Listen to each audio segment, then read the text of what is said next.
شروع اللہ کا نام لے کر جو بڑا مہربان نہایت رحم والا ہے۔ جو چیزیں آسمانوں میں ہیں اور جو چیزیں زمین میں ہیں سب اللہ کی تسبیح کرتی ہیں، اور وہ غالب ہے، حکمت والا ہے۔ وہی تو ہے جس نے کفار اہل کتاب کو پہلی لشکر کشی پر ہی ان کے گھروں سے نکال دیا۔ مسلمانوں، تمہارے خیال میں بھی نہ تھا کہ وہ نکل جائیں گے، اور وہ لوگ یہ سمجھے ہوئے تھے کہ ان کے قلعے ان کو اللہ کے عذاب سے بچا لیں گے، مگر اللہ نے ان کو وہاں سے آ لیا جہاں سے ان کو گمان بھی نہ تھا، اور اس نے ان کے دلوں میں دہشت ڈال دی کہ اپنے گھروں کو خود اپنے ہاتھوں اور مومنوں کے ہاتھوں سے اجاڑنے لگے۔ تو اے بصیرت کی آنکھیں رکھنے والو، عبرت حاصل کرو۔ اور اگر اللہ نے ان کے بارے میں جلا وطن کرنا نہ لکھ رکھا ہوتا تو ان کو دنیا میں بھی عذاب دے دیتا، اور آخرت میں تو ان کے لیے آگ کا عذاب تیار ہے ہی۔ یہ اس لیے کہ انہوں نے اللہ اور اس کے رسول صلی اللہ علیہ وآلہ وسلم کی مخالفت کی، اور جو شخص اللہ کی مخالفت کرے تو اللہ اسے سخت عذاب دینے والا ہے۔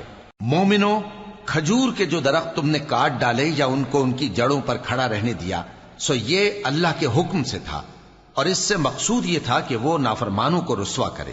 اور اے مسلمانوں، جو مال اللہ نے اپنے پیغمبر کو ان لوگوں سے جنگ کے بغیر دلوایا ہے، اس میں تمہارا کچھ حق نہیں، کیونکہ اس کے لیے نہ تم نے گھوڑے دوڑائے نہ اونٹ، لیکن اللہ اپنے پیغمبروں کو جن پر چاہتا ہے غالب کر دیتا ہے، اور اللہ ہر چیز پر قادر ہے۔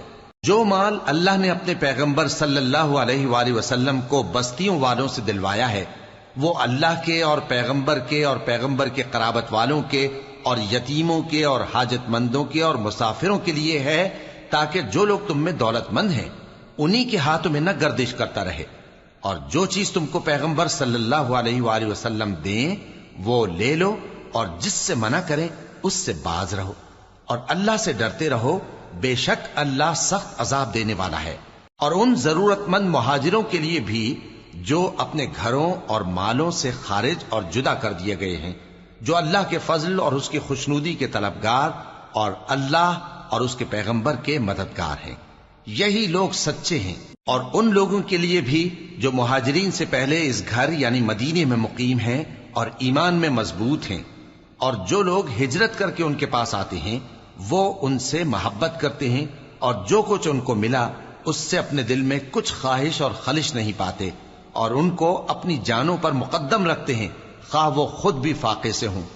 اور جو شخص خود غرضی سے بچا لیا گیا تو ایسے ہی لوگ بامراد ہیں۔ اور ان کے لیے بھی جو ان مہاجرین کے بعد آئے اور دعا کرتے ہیں کہ اے پروردگار، ہمارے اور ہمارے بھائیوں کے جو ہم سے پہلے ایمان لائے ہیں گناہ معاف فرما، اور مومنوں کی طرف سے ہمارے دل میں کینہ و حسد نہ پیدا ہونے دے۔ اے ہمارے پروردگار، تو بڑا شفقت کرنے والا ہے، مہربان ہے۔ کیا تم نے ان منافقوں کو نہیں دیکھا جو اپنے کافر بھائیوں سے جو اہل کتاب ہیں کہا کرتے ہیں کہ اگر تم جلا وطن کیے گئے تو ہم بھی تمہارے ساتھ نکل چلیں گے، اور تمہارے بارے میں کبھی کسی کا کہا نہ مانیں گے، اور اگر تم سے جنگ ہوئی تو تمہاری ہی مدد کریں گے، مگر اللہ ظاہر کیے دیتا ہے کہ یہ جھوٹے ہیں۔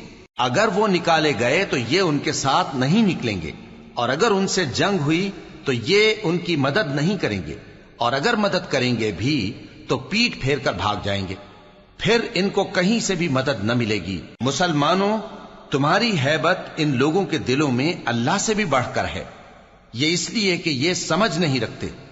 یہ سب جمع ہو کر بھی تم سے نہیں لڑ سکیں گے، مگر بستیوں کے قلعوں میں پناہ لے کر یا دیواروں کی اوٹ سے۔ ان کے آپس میں بھی بڑی لڑائی رہتی ہے، تم خیال کرتے ہو کہ یہ اکٹھے ہیں، حالانکہ ان کے دل پھٹے ہوئے ہیں۔ یہ اس لیے کہ یہ بے عقل لوگ ہیں۔